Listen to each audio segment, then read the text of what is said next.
Okay, how exciting. Welcome to all the lands. You will see us on YouTube. This will be on my podcast, Tiarnie Talks. And today I have a very exceptional astrologer that I love and that I've been following for a while now. And she has agreed to come and have a little chat about some stuff in that, all to do with astrology. Hello. This is Alex, and your business is Earth to Coyote. That's my Instagram handle. Cool. My YouTube is Coyote Star Astrology. That's actually the name of my business. But you can find me on Instagram under Earth to Coyote. Perfect. Love that. So we want to talk all the things, and I've got all the notes, and we've already spent 20 minutes talking before this, as you do when you're astrologers and you just get rolling. So we want to cover some great things. We're going to cover some transit stuff. We want everyone to get something from this. We might talk a bit about retrogrades and cycles and honouring the cycles in astrology and maturity and wisdom. Honouring the elders.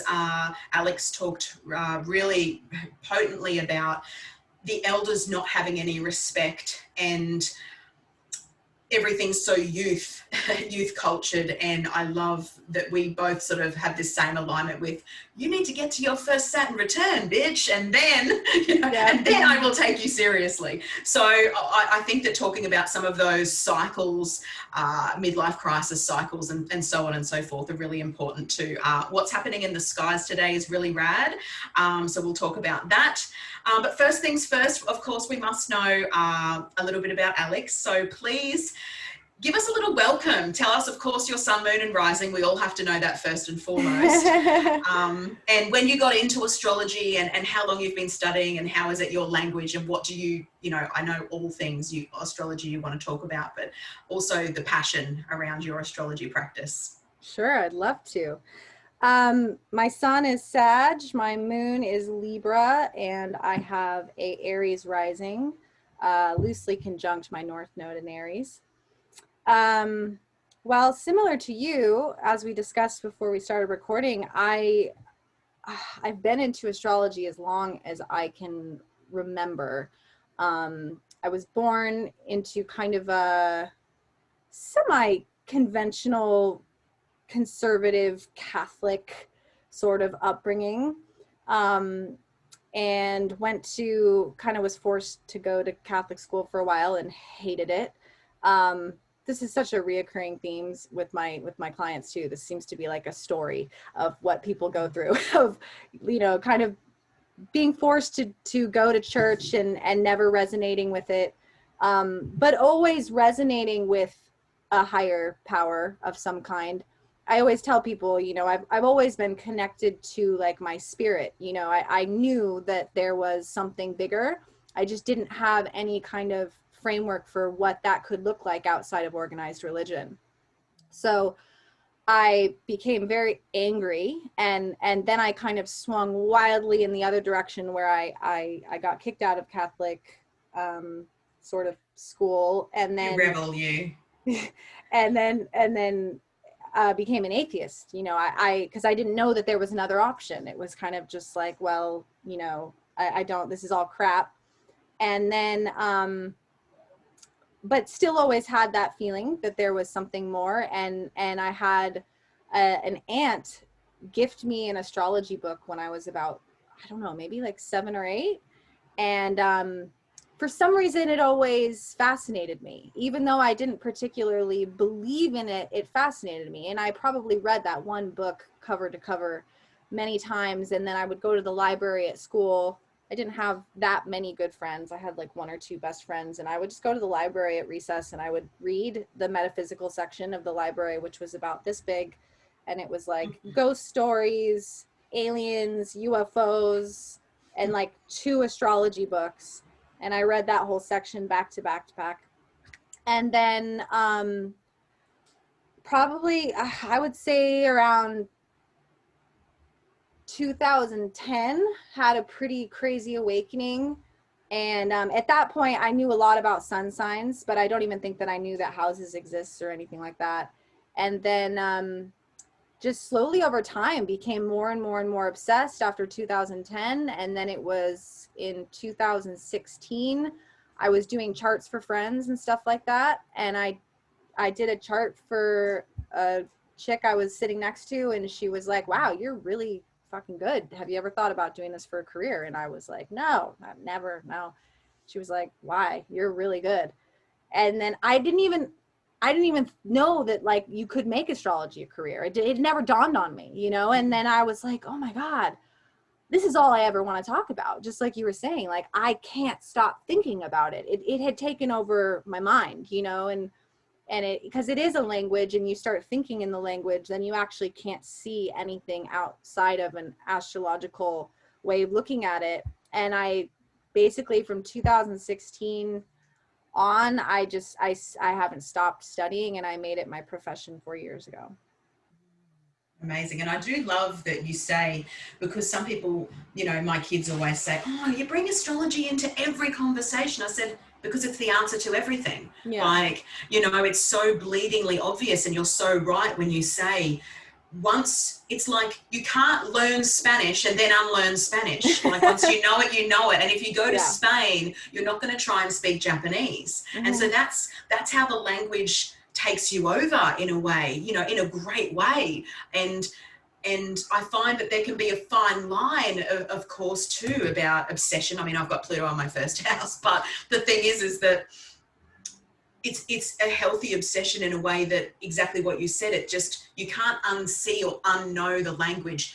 It's this cosmic connection. Like for me, I'm a heavy intuitive astrologer, and I've got Moon trine Uranus. So for me, it's just like, I feel the planets. I feel I am just a part of it. Like we all are, like we are all the cosmos. We are every single archetype. We are every planet. We are every house. We are it all. We're the entire universe expressing in this very physical form, and it's magic. Right. And I think that that's the thing. It's sort of, it comes in and becomes just this integral way of the way you integrate what's going on. And then nothing to me ever seems, I'm so prepared and aware, and you know, 2020, like I've been preparing my community for years for that year. Like, so if you were in shock, who are you listening to? Not good astrologers, because we told you global shit be going down. Like, and we meant it. I mean, I didn't know it was going to be in the form of COVID, but I knew that something would affect us all globally. Mm-hmm. It's just how it was going to happen. So I think for me, the tool of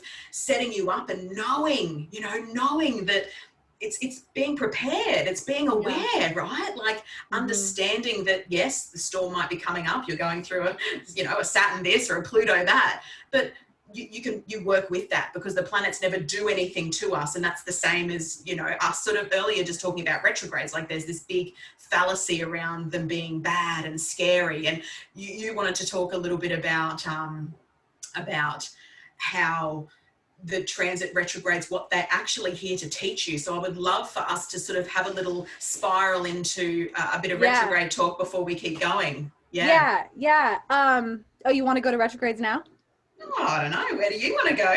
Oh, well, I was just going to add one thing to what you were saying, which is just that I don't know what your background is other than astrology, but I actually I went to college for psychology. And I was specifically interested in criminal psychology, triple Scorpio. And I went through a lot of therapy in my teens. I had an eating disorder and all this crazy crap. And there was something about conventional therapy that just never quite, I didn't feel like conventional therapy was giving me the support. There was something missing. And I found what was missing in astrology, because astrology deals with the soul. It deals with someone on a soul level outside of their programming. So in therapy, you know, I was given useful tools for looking at, you know, certain behaviors objectively. Family therapy was pretty good for helping mediate family dynamics. But there was always that sense of like, but there are certain things within me that can't be described by what happened within my family. You know, not that that's not in the chart as well, but that's what I love about astrology, is that it is this therapeutic modality to understand things within the soul on a deeper level. And that's when it became, you know, a healing ally in my life. And that's when I took it much more seriously than just, oh, astrology's interesting, of like, oh, this shit is actually healing me. I can see dimensions to my personality that I couldn't see before. I always tell people that astrology shows you your blind spots. It allows you to see yourself from an objective perspective through and via the archetypes, which for the seeker is just massively transformative. It is for me. Absolutely. And you know, I know Stephen Forrest says that in a way astrology fast tracks psychology, because instead of, and I actually think they work very harmoniously together. If you've got a great open spiritual psychologist like I do, you know, because I know myself so intricately because of my chart, I know what to address, but then she can unpack things in a different way purely because she's a trained psychologist. And I think that they do work so beautifully together. And you're just so right, it does, like astrology. And I love that we're talking about this, because this is what we want to, as astrologers, get out. Like astrology isn't just this, oh yay, the stars, and yeah, it's magic and it's fucking rad, but at the same time, the craziest thing ever. it is. And you can't, like the content, like the continual, you can't make this shit up moments that I have in my life because of astrology. It's just like, there is no other explanation. And that's why astrology is healing. So accurate, Alex. It is. It's such a healing modality and ally to have in your life, to know yourself. And it just doesn't lie. That's my thing. It's like if the student's doing if the client's doing what they're meant to be doing, and you as an astrologer are, it's a seamless interaction of grace, nearly. It's just like there's this sweet spot of grace.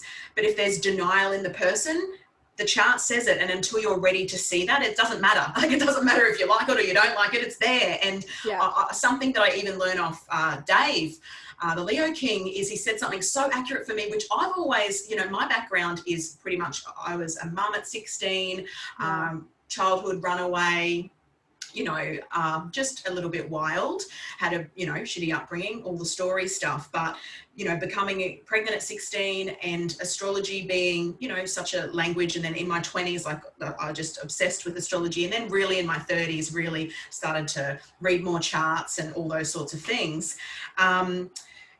You know, it's just it just always has felt like my only language. And especially in my 20s, it wasn't really something you could talk about to a lot of people. I was hanging around 40 and 50-year-olds because they were astrologers, but no real 20-year-olds were into astrology except the sun sign shit. And I'm like, no, you've got to understand the whole chart. Like for me, you know, even just Jan Spiller's Astrology for the Soul book, like that's an actual game changer. And we do want to talk about nodes today as well, but that's a game changer, because all of a sudden that Leo North node of mine, I was just like, holy, this is a missing piece of my entire life. I mean, I think I read it at about 20 or something, and I was just like, oh, I cannot believe that this learning just my Leo North node, South node Aquarius just has answered so many things for me. And how I've always been able to see it is to be objective. And I think that Dave said something around, when you are an astrologer or reading astrology or even reading your own chart or getting a reading, you can't be attached to any perceived negative or bad things. Like, you've got to actually, I sort of call it emotional intelligence. You've actually got to step back. Yes. I mean, Dave, yes. Well, Dave said it in one of his things years ago. And I was like, and that's what I teach my students as well. Because I'm like, guys, you're all caught, oh, I've got 12th house placements, poor me. I'm like, motherfucker, shush. You have to step back, be objective. And like you said, it's the spheric. You're being able to see every facet of yourself. And if you're too not emotionally intelligent and too emotionally attached and invested and hung up in your emotions, just go and read Molecules of Emotion. Just go and watch What the Bleep Do We Know? I mean, your emotions, for some people, emotions rule their life. So if you're attached to these things in your chart, it's very hard to ever see above those. And that's what I love about astrology. When you can step back, you can be healed, like you said. You can, it's infinite what astrology brings to your life. And that emotional intelligence really does allow you to be the observer of your own attributes or tributes, or, you know, whatever is going on in your chart, especially transit wise too. So you can step back and sort of see that. Yeah. Absolutely. And I love that you brought up the when people look at their chart and see a placement as bad or even a placement as good. It's so interesting that you're bringing that up, because it's something I've been talking about with a lot of people recently, which is that if that's the way you're looking at astrology, then you're not really understanding what's going on, and that's okay. But you're gonna accelerate your learning and your knowledge in leaps and bounds if you completely obliterate that from your thought process. You know, and I remember when I was learning still, and I would go to one, I had a few different mentors all in their 60s, and I would go to one of them and I would hand them a chart and they would say, oh, Pluto is squaring your, and I'd go, is that bad? And they would always look at me and go, well, no, I mean, and it always confused me. So I remember what that feels like. But one of the beautiful things about astrology, number one, is that every single archetype has equal parts shadow and superpower. And it's actually the soul that is shining through the lens of the chart that is going to determine how that archetype is expressing itself. And that's up to you, because astrology preserves the free will. And that's another thing that a lot of people don't understand. And I harp on this so much on my channel because it's important, which is like, you are in control. You are in control. The planets are not controlling you. They're not doing anything to you. They're not forcing you into anything. Your soul is in the driver's seat of your life experience. And myself, I'll pick myself as a perfect example. I have an insane amount of Scorpio in my chart. I have Mercury in Scorpio conjunct Pluto, which is a really intense placement.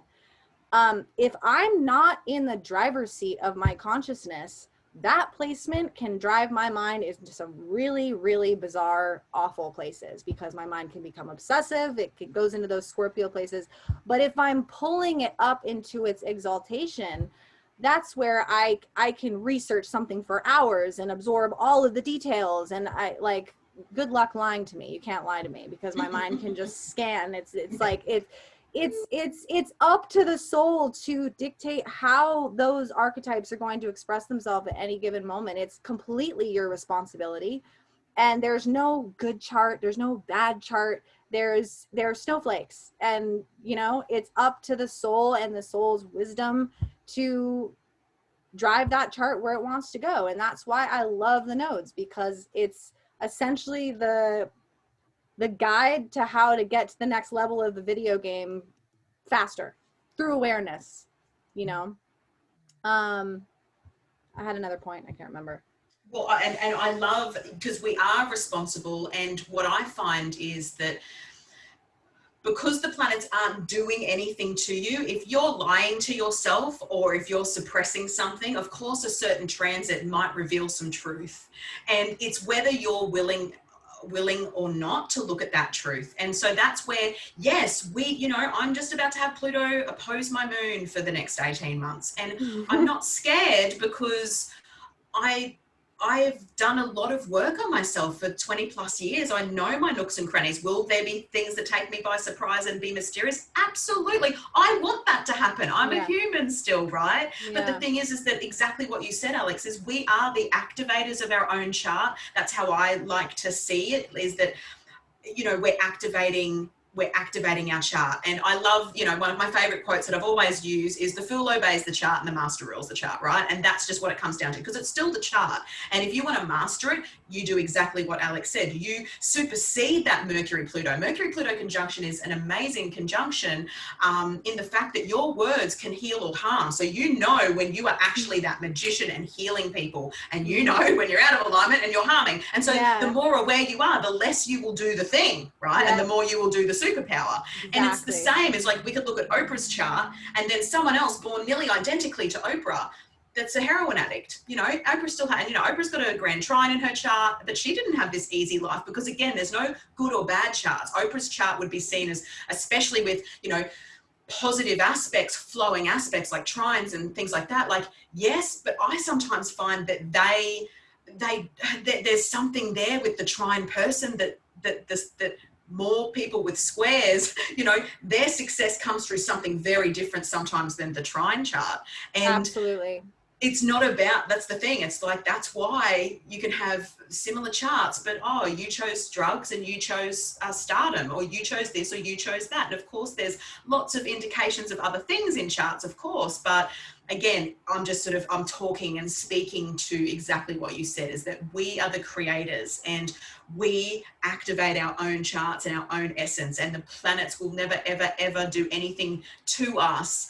All they're doing is showing us and revealing us to ourselves. And if we want to keep suppressing that, well, have fun at Uranus opposition, have fun at Pluto square, because when those times come around, you can't hide from who you are. And that's my biggest thing. And that's why I fucking love my chart. Like, I'm in love with it. It's like fucking rad as fuck. Like, you know, I never look at anyone's chart. Oh, you know, and I have students and it saddens me. I hate my chart. And I'm like, that means you hate yourself, darling, you know, and that's sad. That's not something that I can help you with unless you want to sort of go down, you know, a more healing path. But your chart is you. And it's this magical expression and blueprint of yourself. And when you can be objective and know that you're the one that masters and activates it, it actually empowers an incredibly rich, rewarding and fulfilling life. And I can only speak from experience and the life that I create for myself, because astrology is, you know, my driver around that. And yeah, absolutely with nodes, you know, understanding, like I said, in my early 20s when I read Astrology for the Soul, if you haven't read that one, that's banging. Is that Jan Spiller? The purple book? Yeah. I have it. I love that book. That was one of the first astrology books that I bought when I officially decided to become an astrologer. Oh, yeah. It was actually one of the first books I got as well when I was in my early 20s. Amazing. And her other book, which is Cosmic Astrology as well, Jan Spiller, that actually shows you the synastry of your nodes being in like other people's houses, which, you know, when you know astrology, you're going to be able to tune into that anyway. But this book is magical. I read, you know, only about 5 years ago. I just want to share this, and then I want to hand it back to Alex so that we can talk some node stuff. But I've been with my husband for 20 years, and amazing. Yeah, we've got some really mad synastry stuff. His Venus is conjunct my South Node, so you know, we've got lots of juicy stuff going on. My moon's on his ascendant and all the good things. But the node story for us, it was so magical, and I only read it in the Cosmic Astrology about 7 years ago. I was in this house and I've been here for 10 years, so 7 to 10 years ago, and I was like, babe, my North Node is in your first house, and he has an intercepted Leo first house. And so my Leo North Node gives you permission to be yourself, because he's the most humble person you'll ever meet. And I'm like, I'm giving you the permission to shine, darling, to be yourself, and that's enough. So I'm bawling, and then I'm like, and your North Node falls in my 10th house, which is all about my business and helping me to shine. And he is my anchor. He's a Capricorn Sun, Capricorn Mercury. He's my anchor when it comes to my business. I mean, he's literally taking photos of crystals, which I just have to quickly say, I see that your partner is doing right now. Same. I know. I freaking yelled out. I said, I've just seen Alex's partner. She's showing a crystal. He's out there taking, because we're going to do a couple of crystal drops, because I've been working with crystals for 20 years and I've just sourced some incredibly fucking amazing crystals. And so he's out there photographing them. I'm like, Alex's partner, we're the same. Like, it was just, it was a moment. That's so beautiful. That's literally what he's doing in the other room right now. Literally same. He's in the other room doing it right now. And he's never done it before, and he's having a fucking rad time. Yeah, so I just wanted to say the nodal story of the synastry stuff too in Cosmic Love. Actually, is it Cosmic? No, it's Cosmic Love, sorry. Not Astrology for the Soul and Cosmic Love by Jan Spiller. Cosmic Love. It is so incredible. And I read out what he does for me with his North Node in my 10th and what I do for him with my North Node in his first, and just bawling, like just so delicious. Like, so yes, the nodes are incredible at opening us up to something that is sort of outstanding, I think, and extraordinary. Yeah. I want to hear more. Yeah. About the nodes specifically and my connection with them? Yeah, yep. Oh man.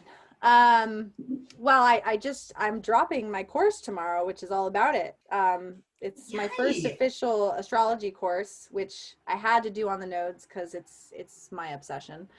Okay, so why don't we start by telling people what the nodes are, Okay, Alex? Yeah. sure. So the south node and the north node in the chart are, I think of them as sort of like gateways. The south node would be a gateway into the past, and the north node would be a gateway into the future. But to expand on that more, the south node, when we talk about past, we're talking about past life unfinished business. That to me sort of is like a residue that sort of covers a particularly early life experiences. But so it's our past life unfinished business, but it's also things that we repeat karmically in this lifetime over and over and over again. And our sort of goal in this lifetime through a fuckload of work, pardon my French, is to master and heal that area of the chart. And by doing so, we then sort of naturally, because it's a polarity point, we drift into our north node, which we could call our life purpose, or our highest self is sort of the way that I like to look at it. Some people call it the destiny, and I don't really agree with that, because destiny implies that if you just sit back and do nothing, that's going to happen to you. And that's not at all what, in my experience, what it is. It's actually a huge challenge to embody our north node, and it really takes a tremendous amount of self introspection, self realization, conquering fears, reversing patterns, and looking at those blind spots that we've been talking about. And again, we have free will and we don't have to. And there are plenty of people that do kind of tend to retreat back into their south node behavior patterns for potentially their lifetime. And what I love about them is pretty much any transit that you're going through is really, if it is causing tension or difficulty, what the intention of that tension is to get you to move more into that north node direction. So that's why if somebody wants to do a transit reading with me, I require that they do a nodal reading with me first, because the transits are really working off of your nodal direction. And again, you can choose, or maybe not even choose consciously, but some people do kind of stagnate in the south node, and that's fine. I mean, from the universe's perspective, it's all right. We're infinite. We can keep coming back and doing this again, and it's not like anyone's thinking any less of you. But what tends to happen is, those are the calls that I get with people that are in their 50s or 60s, and they never really felt like they did something that fully, with every cell of their being, made them electric with passion. And when you're in your north node, that doesn't mean that things are always easy either. You're still going through life challenges, and you're always magnetizing situations that reflect that south node karmic vibration. But when you're in your north node, you tend to very concretely know that you're on the path and that you're fulfilling your soul's mission. And there's really nothing that can relate to that. I mean, that's to me, that's the purpose of being here. And when I found my north node, that's when a lot of the depression and the weird shit that I was dealing with lifted.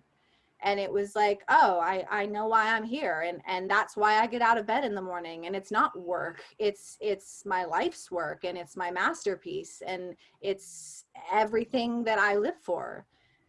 That's it, And I love that. North node is your masterpiece. Yes, I'm writing it down. That's rad.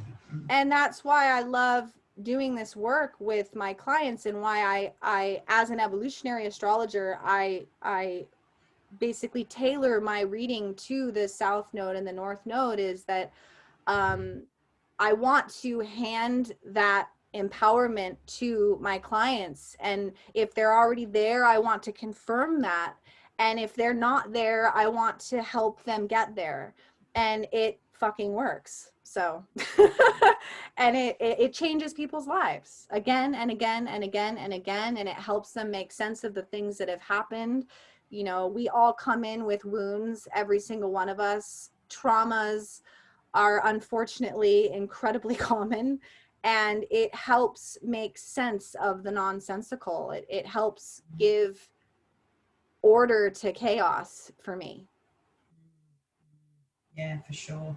Yeah, the nodes are just something else. Like, I get super excited talking the nodes, like the nodes and Chiron. Like, Chiron is my homeboy, and I love him so much. And the nodes are just, they're gleams of,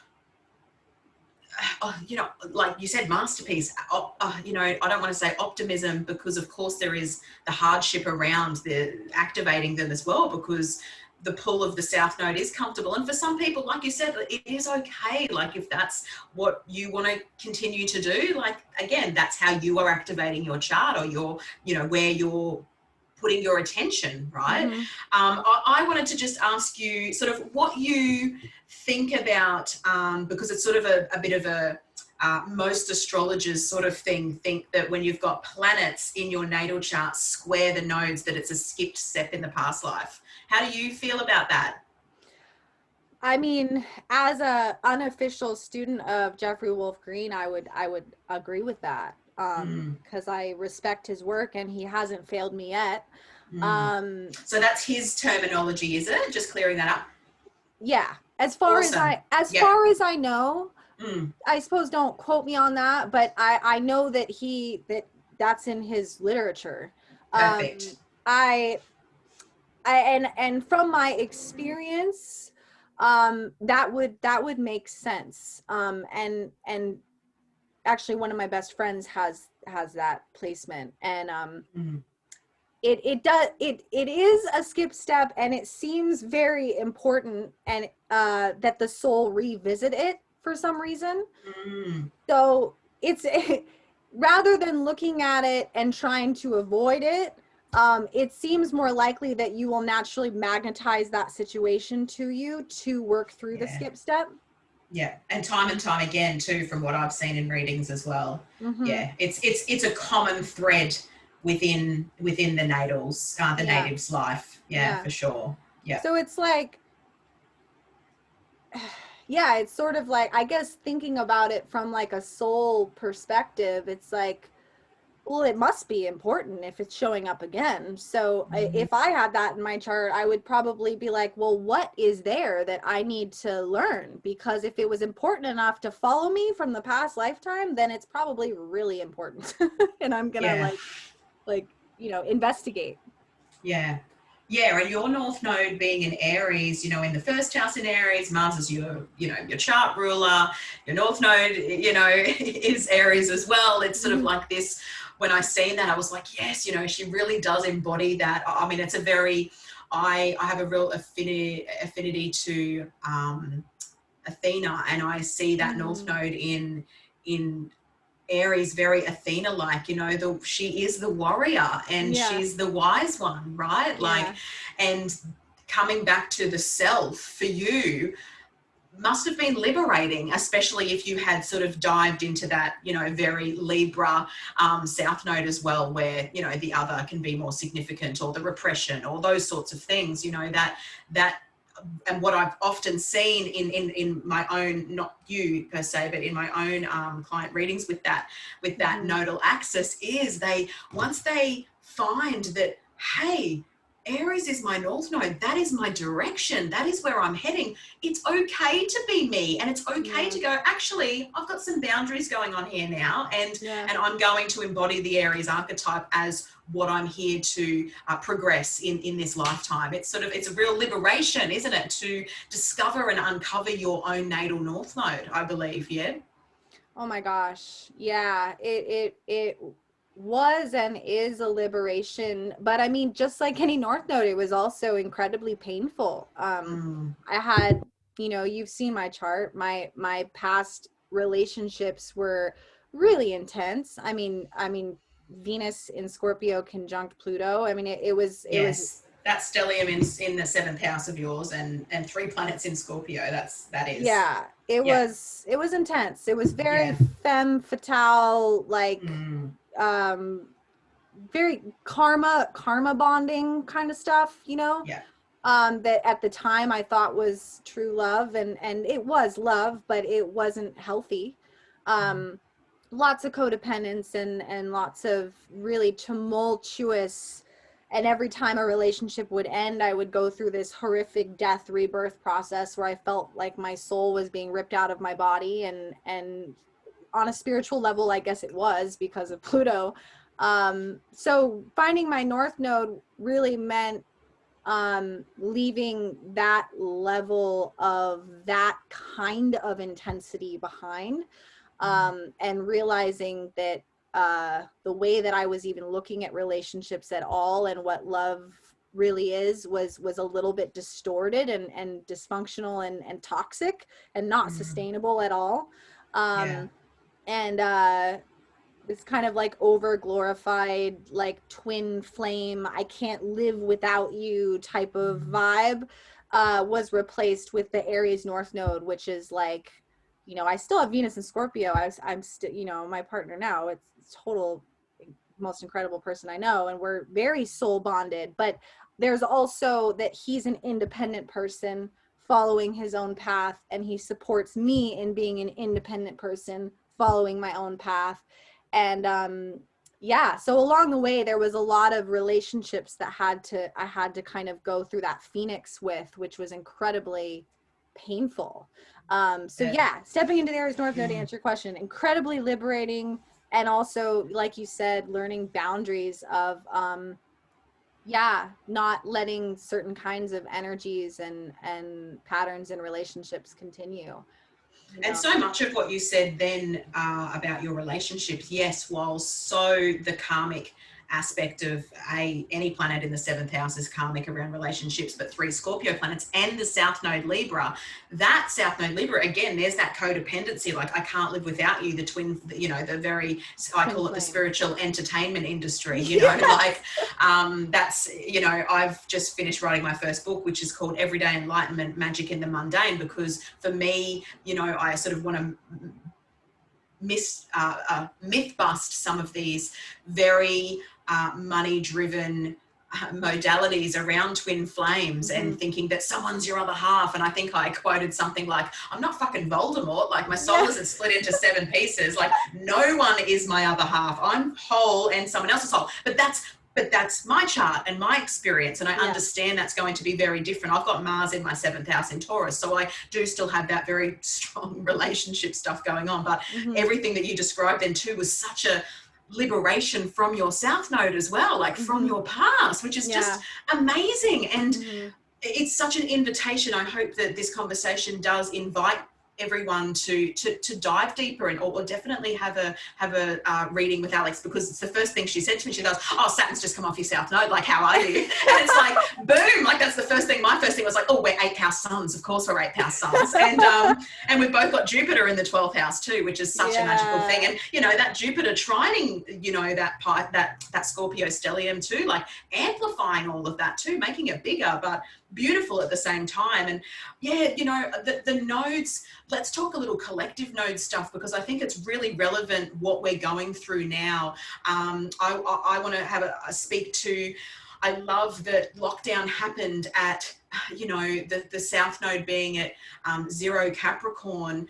You know, it's just like we had to be at home, which is the North Node in Cancer. And I'm like, you can't make this shit up. And I'm like, all of a sudden, before the nodes changed into Gemini and Sag, we're in our homes. And that's what so the nodal cycle is 18 months and they go backwards. So they go through the zodiac backwards. So we've gone from Cancer to Capricorn back to Gemini and Sag. And the North Node in is very much so what Alex, just extending on that, what Alex is saying is that then when we have the nodes collectively in signs, that gives us our ecliptic points, like that's our eclipses.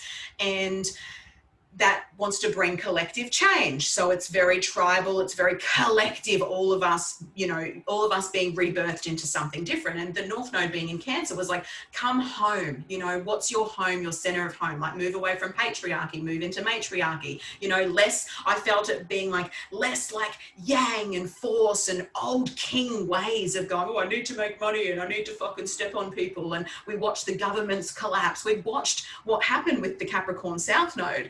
And then right at the end point, it's like, now all you people can stay at home just before the North Node moves into Gemini. And then even that for me, I'm just like, and then all the borders are closed and no one can travel. And I'm like, exactly, because Gemini is your local community. You want to be enlightened? Go for a fucking walk in your street. Yeah. You want to actually be enlightened? Stay in your neighborhood, talk to your neighbors, because all that glitters isn't gold. And there is that element with the Sag, right? Because it's that guru and foreign lands. And, you know, the Sag always wants to know all the things. My youngest daughter is a Sag sun in the 8th, like you, unaspected with an Aries rising as well. So wow. all the fire she is. Amazing. And I remember when she went to prep, she's sort of like, why am I here? It's like, she, you know, the Sag sort of comes in sort of embodying a lot of knowledge and wisdom. And they're sort of like, oh, why are you teaching me really random shit? And I know a whole lot of stuff about life and I don't need this, you know. And she's my youngest daughter. My eldest daughter's 23 this year, and my middle daughter's 14, going through her Saturn opposition, which is lots of fun. But yeah, I just found it so undeniably incredible, because this is my mastery, is being enlightened while you're doing the dishes, you know, not having to go to retreats and circles and doing all the fucking things outside, you know. And the Gemini North Node, no matter what, is inviting us to go, hey, be discerning, be logical, like use your mind in your spiritual practice too. It doesn't have to be this far-seeking thing, because the grass isn't always greener on the other side. And being locked down has really shown us that, has also pushed people to their own edges, is like, how much do you know yourself? How much are you willing to stay in your own container and still thrive and still be enlightened and find, you know, that's what my whole premise of my book is about, is finding the magic in the mundane and mastering that shit, as opposed, and you know, don't get me wrong, like I've done lots of retreats and, you know, I still love those things. There's a place for them, but I love that collectively we're being taught something. And the Gemini has that more simple tone to it. Like, just go for a walk in your neighborhood. You'll download some rad shit, you know, like that's how I'm loving the transit nodes at the moment, but would love to hear your take too. Yeah. Oh, I love your take on that. I love that where you're talking about taking a walk in your own neighborhood and kind of the whole like travel nomad thing being put on hold to filter out through that North Node. That makes a lot of sense. I think that's brilliant. For my take on it is, I mean, of course, similar, but also just to expand on that is just, oh my God, did we see this shadow of Sag this year? I mean, particularly on social media, of just this cacophony of I'm right, no, I'm right, no, I'm right, no, I'm right. And people just, you know, slaughtering their freaking friends on Facebook for saying anything that is outside of their point of view, which is the shadow of Sagittarius dogma. So that's been brought up heavily for us to look at, and collectively each one of us individually is being prompted, being urged to put those beliefs, you know, tone them down a little bit and see how much you can open yourself up to another point of view, which is the superpower of Gemini, is variety, diversity. Oh, you have an opinion, let me hear that. That's very interesting. It doesn't mean I need to believe it. Just listen. Oh, and then you have this opinion. Isn't that interesting? And so, you know, depending on where this has been aspecting your chart, I mean, that process has been happening for each one of us in a very different way. And I can share and again, with the nodes, it's work. It's big, big work. And again, you can stagnate in the south node, or you can go with the collective evolution and you can be agreeable more or less and listen and go into the north node. And I can share my personal experience with this year, which is huge and has been like subtly traumatic on a intellectual level. This is the year that I actually went from being hardcore vegan and a vegan activist, and I mean, I still am an animal activist, but I reintroduced fish into my diet because of some pretty intense health issues that I was having, and started working with a new naturopath who knew that I was vegan and knew that my beliefs about that were very dogmatic, Sag. And, you know, this is something that I've promoted on my channel, and this is actually the first time I'm even talking about it publicly, but I'm excited because I wanted to, and this is a perfect example. Because, lost my train of thought. Yeah. So it was something that I was promoting. It was a belief system that I had. It's something that I feel incredibly strongly about, but then simultaneously my health is failing.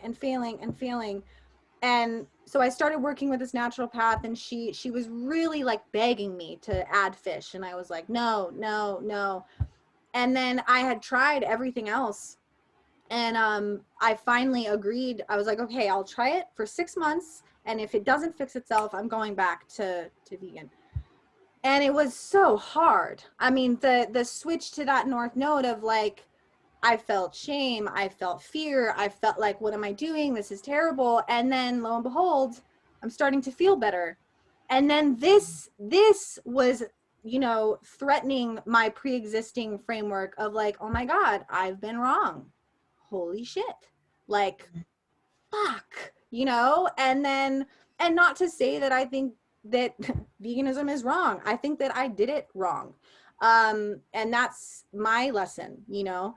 But so anyway, that, and then while it was happening, of course, I'm watching the astrology and I'm going, there you go, bitch. That's your North Node Gemini moment. You're not always right. And you have to like put down your dogmatic soapbox thing for a minute and look at the new information that is coming in, and don't say no to it because it threatens your belief system. And if I had done that, I wouldn't be feeling better at the moment. And you know, and now as I get my health back, then I can go back and I can make adjustments and I can tweak this and tweak that. So I think that's a good example of what we're all going through, is that some people don't want to accept incoming new information that threatens their narrative. So good.